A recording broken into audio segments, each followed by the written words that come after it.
Questions 5 and 6 of your review are percent yield questions. So remember, whenever we're doing percent yield, we're wanting to know what is the percent yield of one of the products.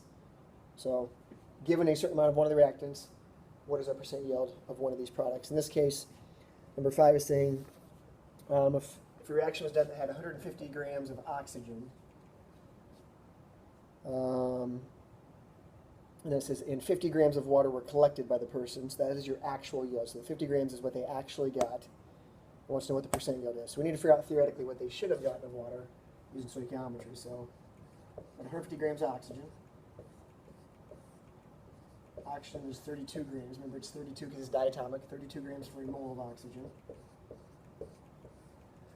For every 11 moles of oxygen, so again, we're doing our ratio now. There's 8 moles of water. And a mole of water is 18 grams. So again, this is our theoretical yield. This is what they should have gotten. When you do that, I'll write this down here. It's 61.4 grams of water. That is what their theoretical yield is. That's what they should have gotten. So the percent yield of water would be what they actually got, which is in the question, 50 grams, divided by what they should have gotten, 61.4 grams. So if we divide those two, they had a percent yield, at least these people did, percent yield of about 81.4%. So the 50 grams they got was 81.4% of what they should have gotten. Again, 100% yield would be the best. This yield is 81.4%. The other percent yield question is one that's a little bit more difficult. Not too much more, but it tells you that a student used 80 grams of that, and they only got a 70% yield of carbon dioxide. So we need to figure out what was their theoretical yield. What should they have gotten from these 80 grams, assuming we have enough oxygen. So 80 grams of C7H16.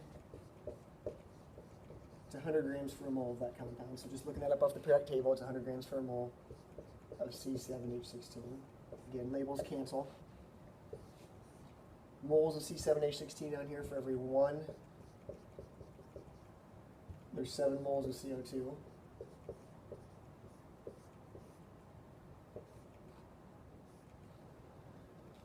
And every mole of carbon dioxide is 44 grams.